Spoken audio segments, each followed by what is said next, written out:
Bismillahirrahmanirrahim. Assalamualaikum warahmatullahi wabarakatuh. Diucapkan kepada pelajar-pelajar tingkatan 1 bagi tahun 2021. Selamat datang ke Sekolah Menengah Kebangsaan Zakbar. Okey, di sini ada beberapa perkara yang ingin saya jelaskan tentang kurikulum di Sekolah Menengah Kebangsaan Zakbar ataupun Sekolah Sukan Negeri SMK Zakbar Kuala Pilah Negeri Sembilan. Okey. Baik, di SSN SMK Zakbar atau di Sekolah Sukan Negeri SMK Zakbar, bagi pelajar-pelajar tingkatan 1, kita ada 4 kelas, iaitu kelas 1 Olimpik, kelas 1 Commonwealth, kelas 1 ASEAN dan juga kelas 1 C. C kelas, SEA, C. Jadi kita akan lihat satu persatu bagi setiap tingkatan ini apakah pakej mata pelajaran yang telah ditawarkan. Okey, kita ada mata pelajaran teras dan juga mata pelajaran elektif. Baik, untuk kelas yang pertama ni ialah kelas yang dikenali sebagai kelas tingkatan 1 Olimpik atau singkatan namanya ialah kelas 1 AOC. Okey, dan kelas ini juga adalah kelas rancangan khas ataupun lebih dikenali dengan nama kelas KRK. Okey, bagi kelas 1 AOC ni, mata pelajaran teras ada 9 mata pelajaran, iaitu Bahasa Melayu, Bahasa Inggeris, Matematik, Sains, Pendidikan Islam, Sejarah, Geografi, RBT dan juga PJPK. Dan satu mata pelajaran elektif yang ditawarkan di kelas ni ialah mata pelajaran muzik. Okey. Okey, seterusnya ialah kelas yang kedua, iaitu tingkatan 1 Commonwealth ataupun nama singkatannya ialah kelas 1 BCC, tingkatan 1 BCC.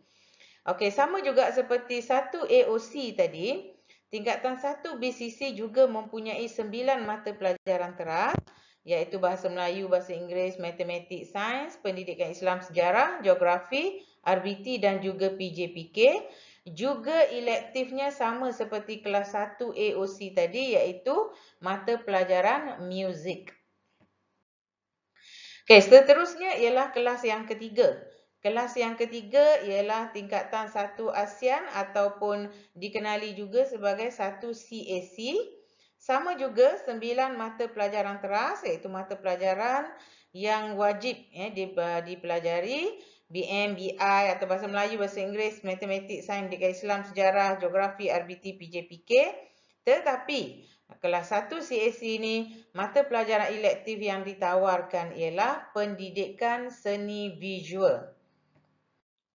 Okey, seterusnya ialah kelas yang keempat, iaitu tingkatan 1C atau SEA, C kelas, atau lebih dikenali dengan nama singkatannya 1DSC. Tidak ada perbezaan dengan 3 kelas yang tadi bagi mata pelajaran teras. Masih juga Bahasa Melayu, Bahasa Inggeris, Matematik, Sains, Pendidikan Islam, Sejarah, Geografi, RBT dan juga PJPK. Dan elektifnya juga sama seperti kelas 1 CAC tadi ataupun 1 ASEAN tadi, iaitu pendidikan seni visual. Okey, seterusnya saya akan terangkan tentang kelas rancangan khas. Tadi saya ada mengatakan bahawa kelas 1 Olimpik adalah kelas rancangan khas ataupun kita kenali dia dengan nama kelas KRK. Jadi saya akan jelaskan sedikit secara ringkas supaya kita faham apa yang dimaksudkan dengan kelas KRK ni. Baik, kita terus pergi kepada objektif. Objektif ataupun tujuan penubuhan kelas rancangan khas ataupun kelas KRK yang berada di sekolah biasa atau sekolah harian biasa. Okay? Ada 2 sebab utama.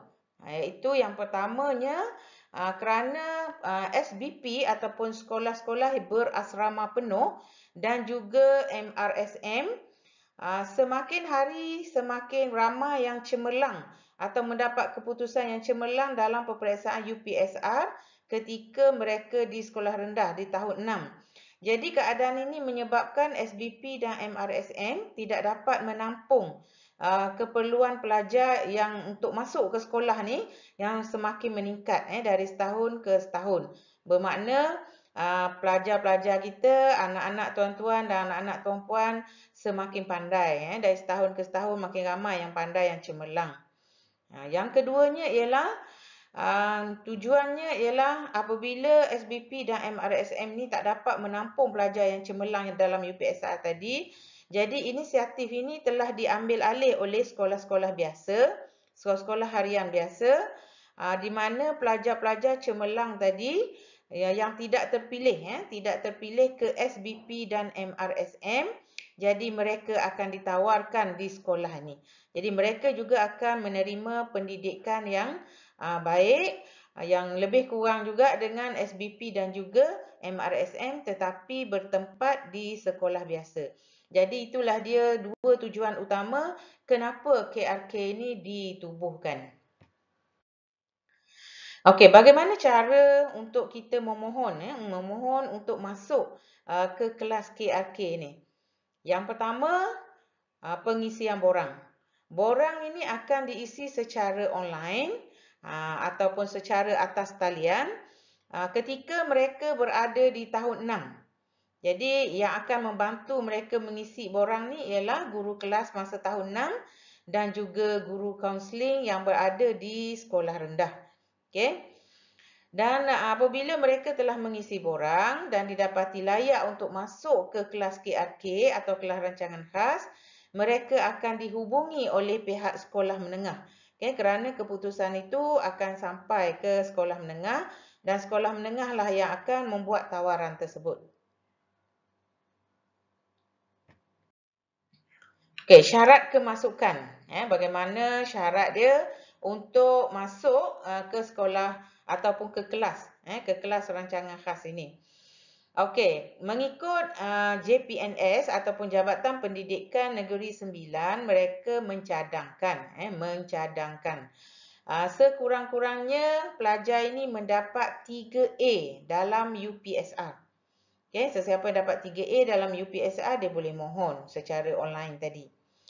Namun, Jabatan Pendidikan memberi kuasa penuh kepada sekolah untuk memilih pelajar. Sebab kalau kita rigid dengan 3A, mungkin pelajar ni tak ramai yang nak masuk ke sini. Jadi, jawatan kuasa KRK sekolah telah menetapkan syarat kemasukan ke KRK. Jadi, antara syaratnya ada 3 syarat utama. Yang pertamanya, sekurang-kurangnya 1A dalam UPSR. Jadi, kalau dia dapat 1A, dia dah boleh mohon. 2A, 3A tu lagi baik lah. Okay.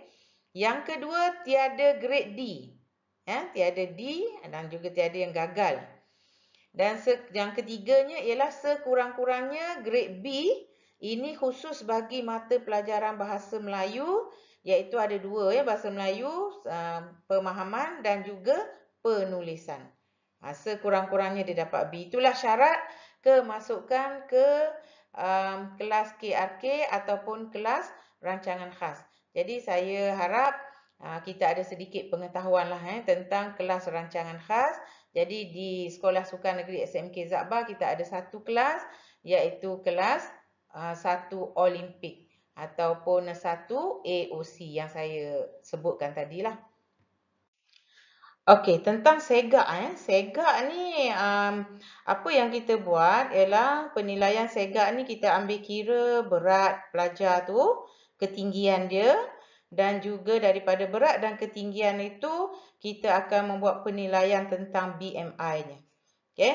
Dan antara perkara yang pelajar kena lakukan seperti tekan tubi, melunjur dan ada beberapa lagi perkara yang lain lah.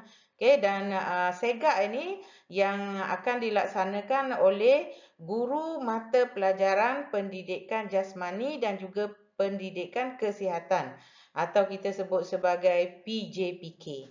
Okey, itu yang dilakukan. Segak ni juga dibahagi kepada 2 penggal pertama dan juga penggal yang kedua tentang segak. Okey, tidak ada banyak perkara tentang segak. Itulah dia.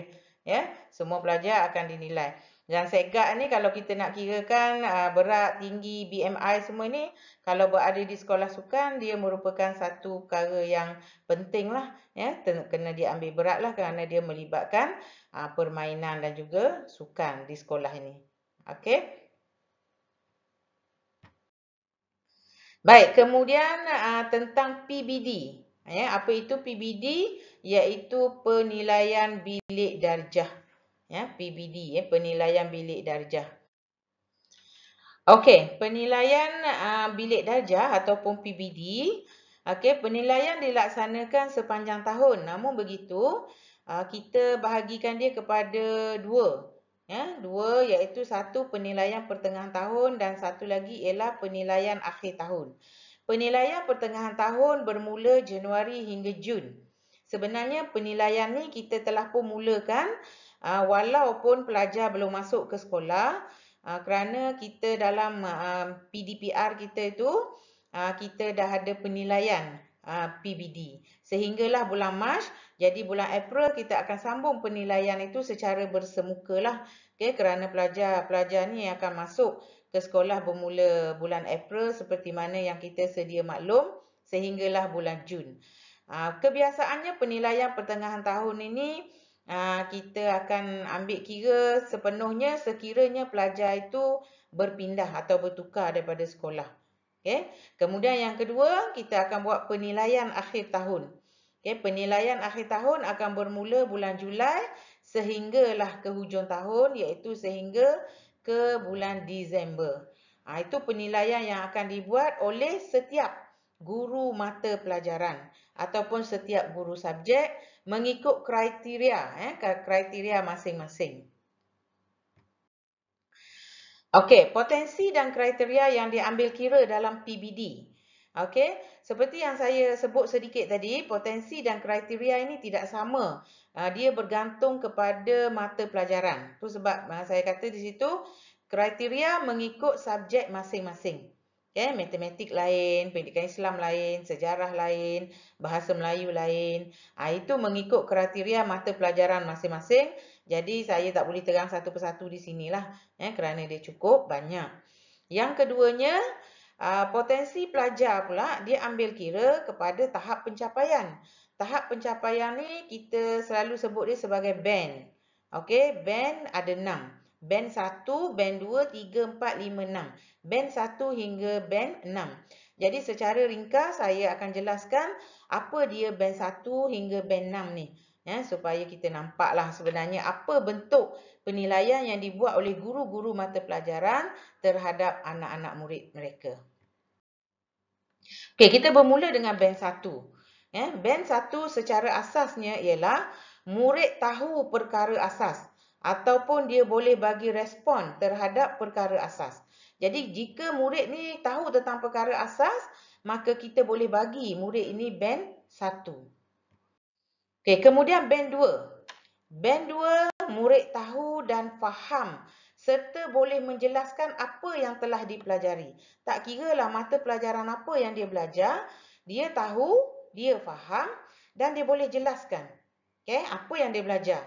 Contoh, cikgu dia tanya tentang apa maksud perkataan ini, definisi dia apa, dia boleh beritahu, dia boleh jelaskan. Bermakna dia tahu dan dia faham. Jadi pelajar ini kita akan bagi dia band 2. Okey, kemudian band 3. Band 3, murid tahu, faham dan boleh buat atau melaksanakan sesuatu kemahiran.